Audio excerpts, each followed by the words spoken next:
Society has a real problem when it comes to speaking over victims of violence, particularly child victims.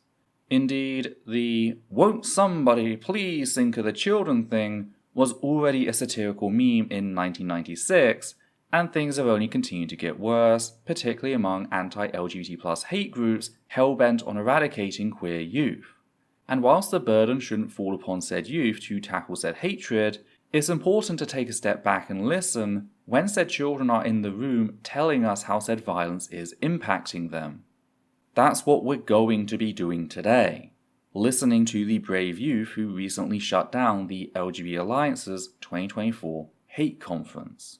But first, a quick content warning for the following: transmisia, child sexual abuse, and suicide. If our work has helped you, please consider supporting us via Patreon so that we can keep the channel running. You can also help us by liking, commenting, and sharing our work on social media.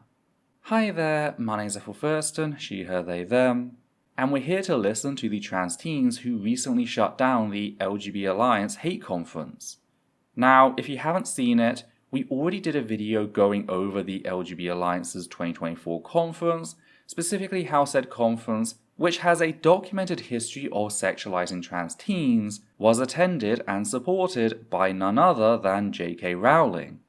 We then went on to discuss how a group of trans kids managed to infiltrate said conference, releasing 6,000 crickets throughout the hall, bringing the event to an abrupt end.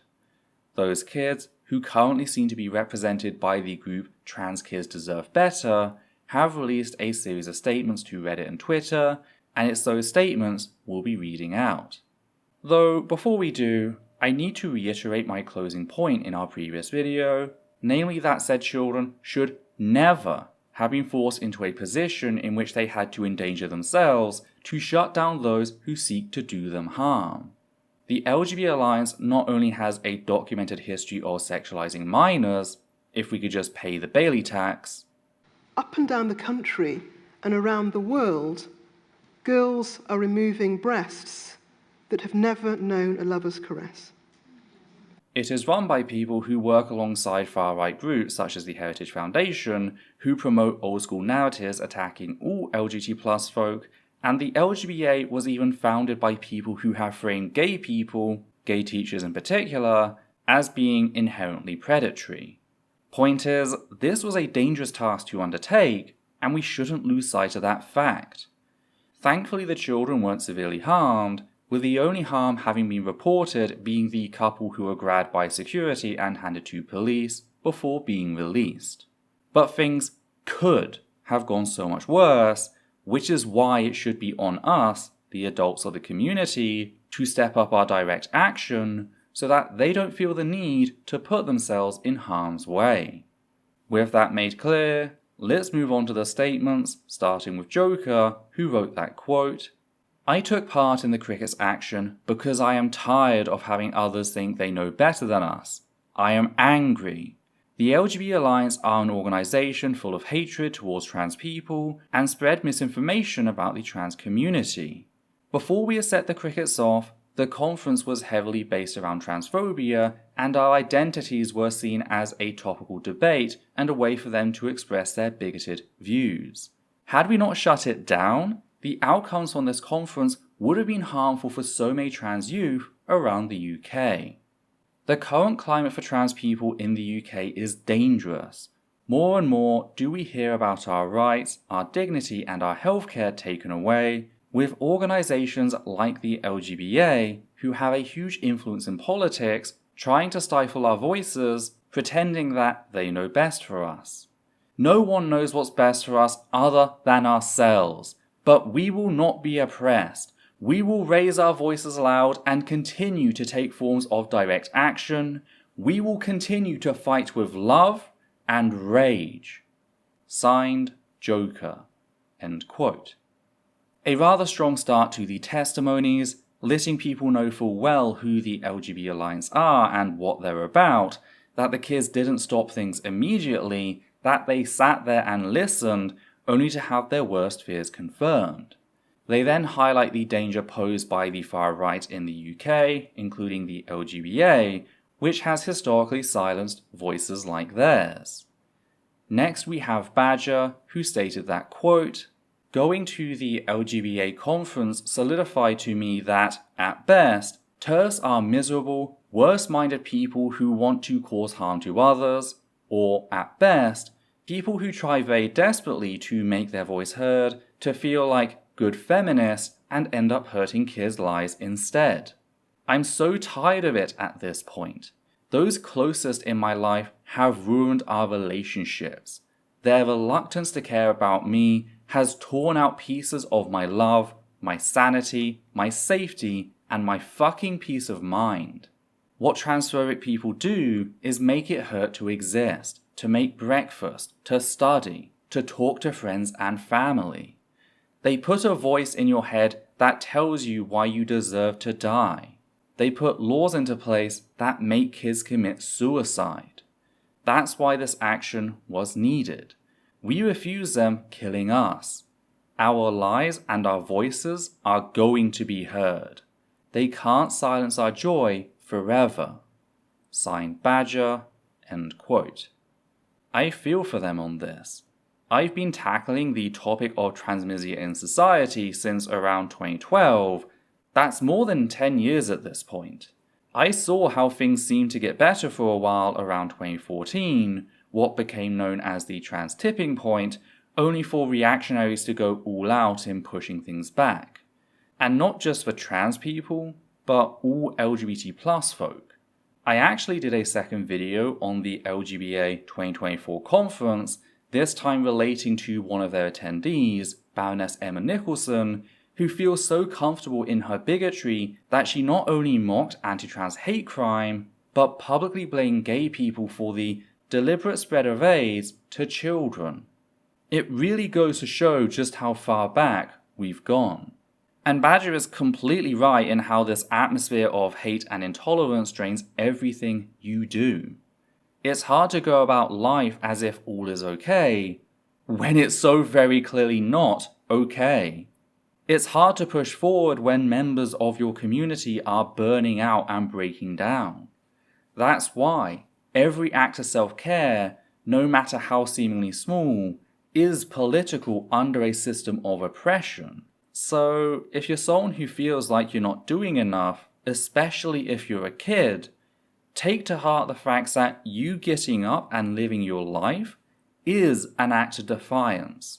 It's you telling the system to get fucked if it thinks that you're going to turn over and die. Moving on, we come to Robin, who declared that, quote, "I took part in this action because I believe in the urgent need for militant trans rights activism and because I'm tired of respectability politics characterizing the trans liberation movement. Trans youth are taking risky direct action because we are filled with love for each other and hope that we can build something better. I've never felt more confident that a better, freer world is possible than when I'm with the other kids. I see threads of our future in every meeting we have and every laugh we share. But we are also taking direct action because we have no other choice. It is, first and foremost, a matter of survival, and no matter how much the state would like us to, we will never apologize for surviving. The struggle for trans and queer rights has always been spearheaded by riots, militancy, and taking what we deserve rather than waiting for it to be handed to us. Trans liberation won't be won through placards or strongly worded emails, but it can be seized by disrupting conferences and occupying buildings. I feel no obligation to tolerate or debate a group bent on eliminating my existence. I feel obliged to shut them fucking down. Escalate for trans kids. We deserve better. Signed, Robin." End quote. Again, a really strong message, one that is grounded in history. Respectability politics is an extension of assimilation culture, the violent means by which marginalized people are ground down and subjugated by the status quo. Violent bigots, such as the LGBA and those who enable them, cannot be allowed to set the terms of our liberation, which is why I support these children in their actions without qualifier. I would have supported them even if it had not been harmless crickets. I remember seeing some of the LGBA cowards claim that there were bees involved, and I'm tired of pretending like my immediate thought wasn't, if only there were bees. Up next is Chris, who added, quote, "Me and so many other trans children are tired of our treatment in politics, healthcare, school, and our daily lives, and everything that LGB Alliance stands for makes this treatment so much worse." LGB Alliance opposed a ban to conversion therapy that would protect trans children, and then claimed that they only exist to help. When I was 12, I tried to take my own life for the first time because I felt trapped in my own body.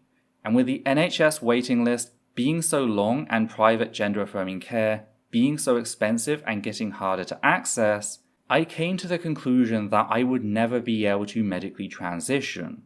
4 years and a lot more research later, I feel so much less trapped knowing that I was wrong, and I do have the option to medically transition later in life. I'm able to lead a happy life because I know that I am not stuck this way, and this freedom allows me to see and build a future that I'm sure I will love.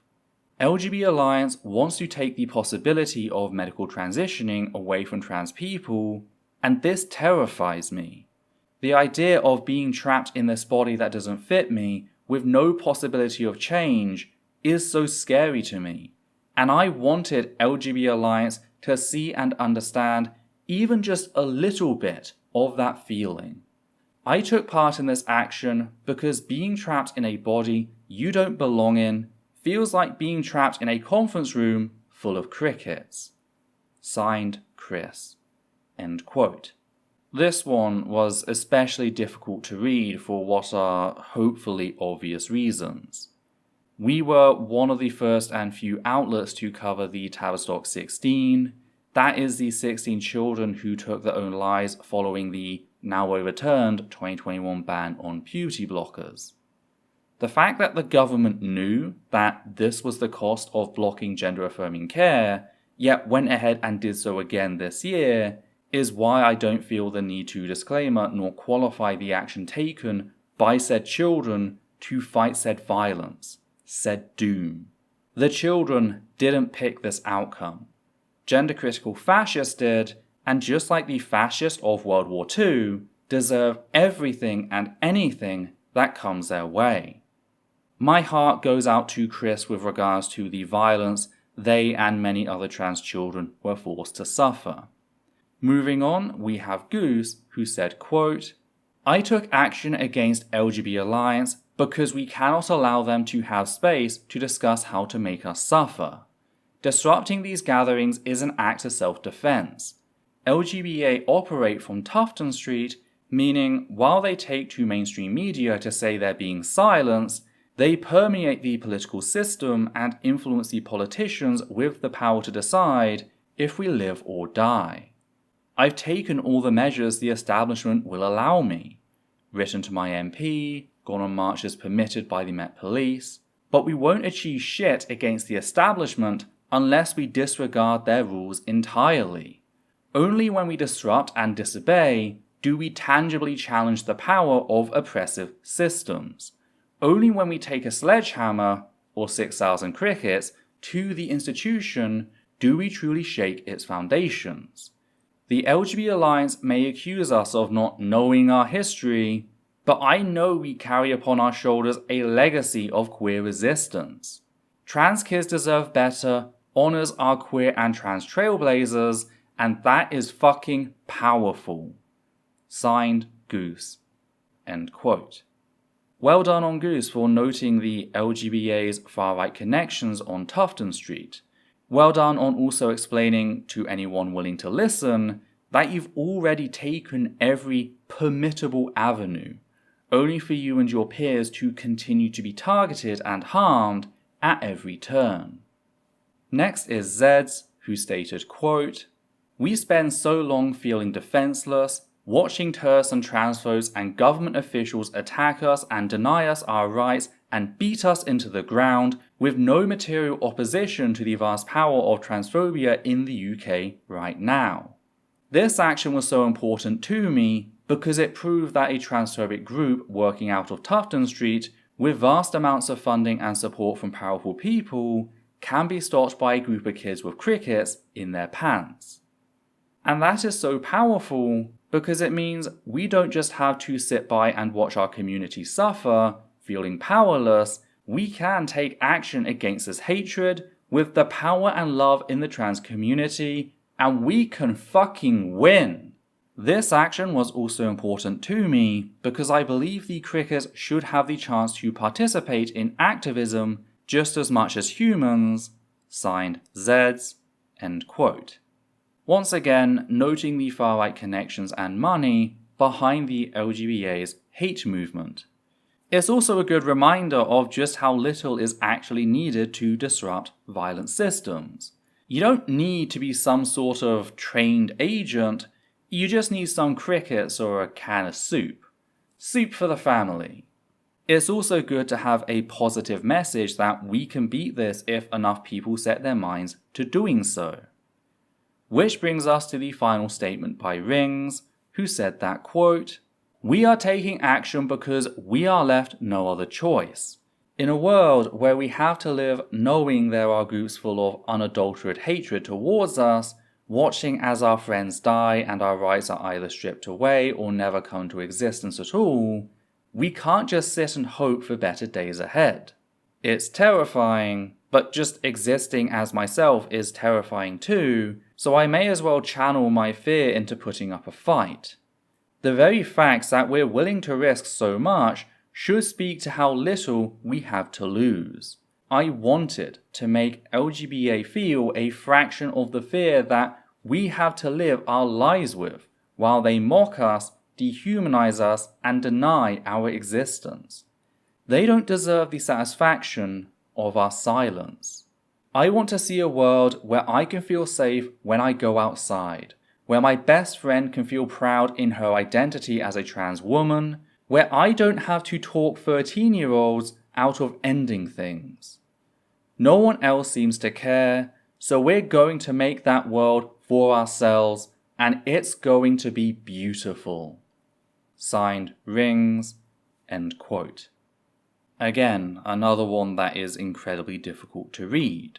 Not that any of them are easy, just the confirmation of what we've been warning people about regarding trans youth suicide brought about by anti-trans discrimination. It hits hard. Again, we've been sounding the alarm for years, society has largely ignored us. What recourse is left?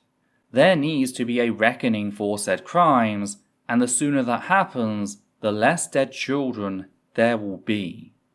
So, in general, all very clear about why they did what they did. It's interesting to read what is said here by these brave children and compare it to what Bailey, the woman who sexualized trans children in the clip shown earlier, said at the end of our first video on the conference. I'm not going to show it here as I don't think her ignorant opinions deserve to be placed on the same footing as the children she's harmed, but you can always go back and check for yourself to see just how detached she is. I hope this is the start of something new. I hope this acts as a wake-up call for the rest of the trans community, and I hope we can move to organise effectively. Because between this and the recent HRT scandal, not to mention what the fuck is going on in Scotland, things are at a breaking point. Something needs to give, and I'd rather the ones to lose something are the gender-critical fascists who chose this violence, rather than the children born into it. As always on videos which primarily share people's testimonies, all revenue made from this video will be donated, in this case to the crickets themselves via their fundraiser. We don't like profiteering off of individual people's trauma, yet keep the ads on since it gives YouTube a reason to promote the video, reaching more people. I'll probably send the first amount next week, so keep an eye out for the post on that. I'll be sure to share it on Twitter, Blue Sky, and the YouTube community tab. Though what do you think? What actions can we take to put an end to gender-critical fascism? What's the most effective way to make people aware of this issue? Do you have any words of support to offer any of the kids? Did you notice something I missed? If so, be sure to let me know in the comments down below. And if you appreciate what we do here and want to help keep us running, please consider becoming one of our wonderful patrons who make our work possible. You can also make a one-time donation via PayPal or super thanks on YouTube. On that note, we'd just like to thank the following people: Matthew Kovac, Hannah Banghart, Goddess Alita, Sosh Daniels, Flynn, and Higgins the Seagull. And for myself, Adita and Levi, take care now.